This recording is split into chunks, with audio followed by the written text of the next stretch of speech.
Hey everyone, welcome to Green Bus Brewing.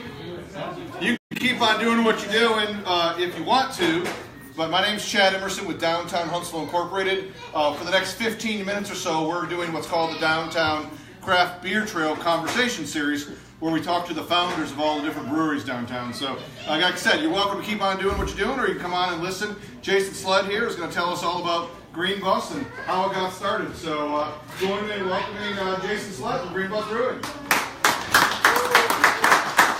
We're live on Facebook, live right now in the Downtown Huntsville Craft Beer Trail. So, if you know if someone wants to hear this story later on, share it with them.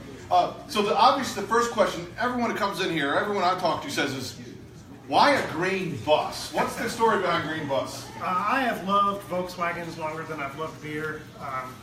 Thankfully, you can get started with cars a little earlier in life than you can with beer, at least legally.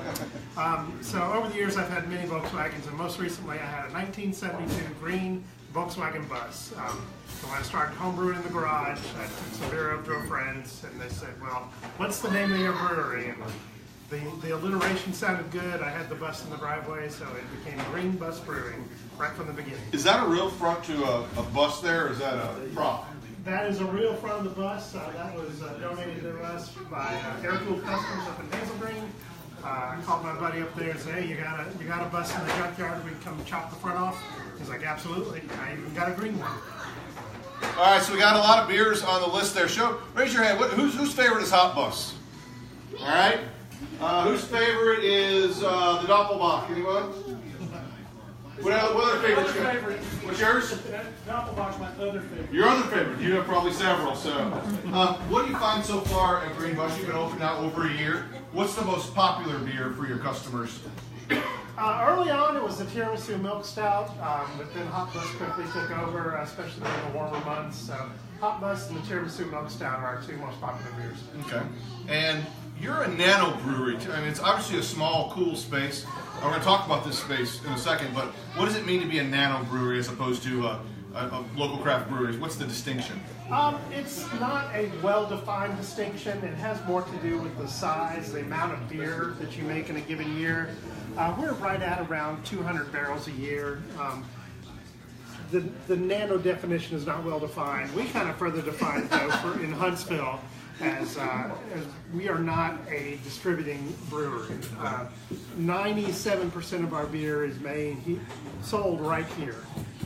We rarely send a keg out into the wild, so to speak. But early on, our business model involved having a small brewery in a tap room and not worrying about the business headache of being a large manufacturing facility. So you brewed all right here, yes, in the Green Bus worldwide headquarters. What's the hardest beer to brew these days? What do you think? Like, wow, this is going to be a challenge for whatever reason. We just recently brewed an oatmeal raisin cookie winter warmer. It had a lot of ingredients in it. 12 pounds of oats that had to be toasted in the oven ahead of time. 20 pounds of raisins that were soaked and then caramelized on the skillet. Luckily, though, I brewed that one with a local home brewer, and I made him do all the hard work at home and just bring me the finished ingredients. Nice. It was interesting. You put 20 pounds of raisin in a 45-gallon fermenter, and they don't want to come back out through the drain at the bottom. Ended up actually filling the fermenter back up because the raisins would float, and then scraping them out off the top of the fermenter before draining everything out. So that has been the most challenging recipe to date. So nowadays, people are brewing all types of beers, but you also brew some non-beer alcoholic drinks. Tell us about the I think ciders and meads that you have. Yes, we also we got a separate wine manufacturing license. We do cider and mead. Initially started out so we could provide something that was gluten-free for people who can't handle beer for dietary reasons. But it has complemented our selection very well. My partner Kerry is in charge of the cider and the mead, and so far everything he has produced has been excellent. Anybody got any questions for Jason so far, other than where he got that sweater from? Any questions? What you got? So you were just talking about gluten-free. Yes. Have you ever tried doing a sorghum-based beer or some other kind of, quote, beer that is gluten-free? I have not personally. My partner Kerry did one at home. Nobody was impressed with the results. Let's put it that way. I have investigated using other grains to do some brewing with. Brewing with modern barley and wheat is very easy. Most of the hard work has been done. We buy the grain pre-malted and everything. It's not rocket science. Let's put it that way. Using some other grains that aren't traditionally used in brewing is much more complicated on reaching the right temperatures and the timing and that kind of stuff. So turns out running a brewery, even a small one, is very time consuming.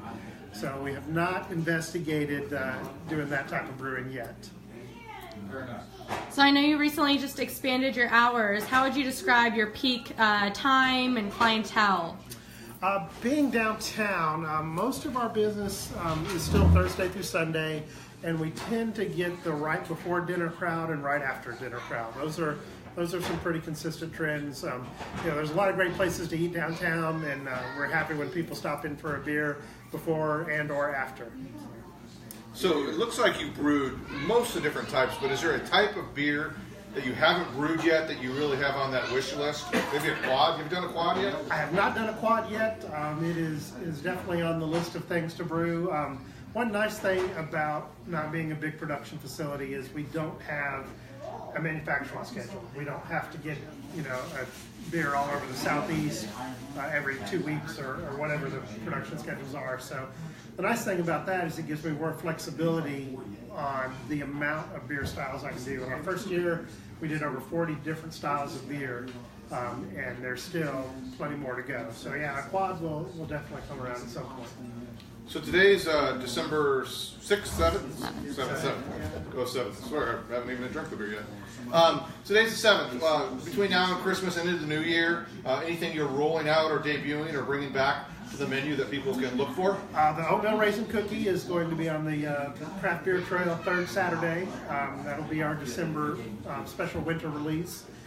We have some beers already made, just waiting for tap room. Our Scottish ale, Scotty Doesn't Know, will be coming back.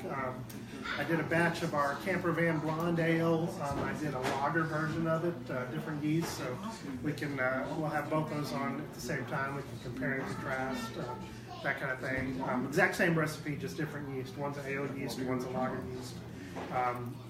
And I think that's it. We do have probably in January our first barrel-aged beer will be released. We've got a Russian Imperial Stout that has been sitting in a Jack Daniel's barrel for a few months. That should be fun as well. One of the fun part about the local breweries is not just the name of the brewers, but the names of the beers. So who's the namer-in-chief for all the different beers? We started early on. I was pretty sure I was going to be able to come up with a bus or Volkswagen-themed name for every beer I made. That turned out to not be true very quickly. If we can think of a clever name, we'll give it one. Like the Rye Pale Ale is the Bus Ride Pale Ale. But most of the beers, especially if it's one that's not made all the time, we just call it what the beer style is. So Jason mentioned the Downtown Huntsville Craft Beer Trail. This is part of the Craft Beer Trail conversation series. DHI will buy a beer for anyone who can name, who's the first person that can name all 10 stops on the Downtown Huntsville Craft Beer Trail. You want to go for it? Anybody? Well, there's 10 stops, and you know one of them because you're sitting inside of it. So, anyone go for all the 9? Sure. Straight to Hell, Yellowhammer, Salty Nut, Green Bus, Below the Radar, Mad Malts. Now you got the craft beer stores. Wish You Were Beer, Old Town Beer Exchange. Oh, the hardest hit one.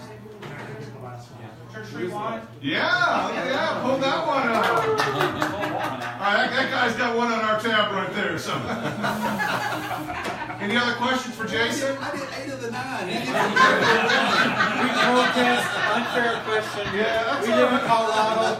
We don't have a chance. We could have had 6 or 7, but not 10. Yeah, we do pretty good.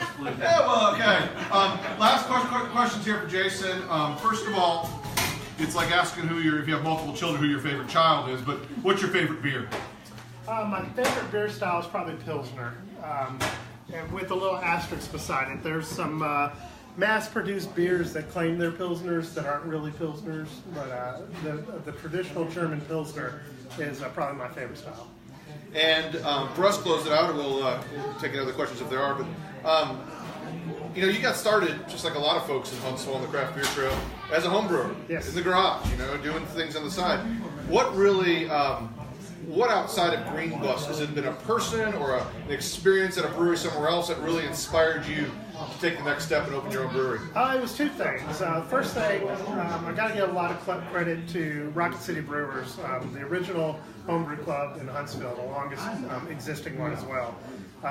It was taking my first beers there and having people who knew what they were doing try them and offering feedback, and then just being exposed to a bunch of different styles of beer really kind of opened my horizons on what craft beer could be. The second part of that equation is related to Rocket City Brewers, but Dan Perry and Rick Tarvin over at Straight to Ale were both very supportive. Early on, I had a conversation with Dan.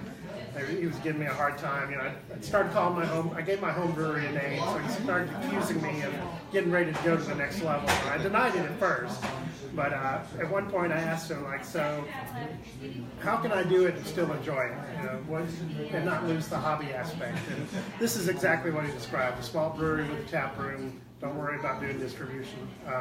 So I think those are the two key things that kind of planted the seed. I actually wouldn't be surprised to see more of the larger distribution breweries kind of maybe sell that off to whomever and reopen as something like this. It seems to be a good model. Yeah, I'm glad we could provide a successful example. I couldn't imagine doing this anywhere but downtown Huntsville, with everything that's great about being down here. We're glad to be here. Glad to have you here. The Downtown Huntsville Craft Beer Conversation Series is every first Thursday. In January, we're going to be another stop. Ellery, do you know where we're going to be? I don't know. It's going to be another stop on the Downtown Huntsville Craft Beer Trail. This will be on the Downtown Huntsville Craft Beer Trail Facebook page, this conversation, if you want to share it. If you like Jason Sled and his beer, let's hear it for him. Appreciate it.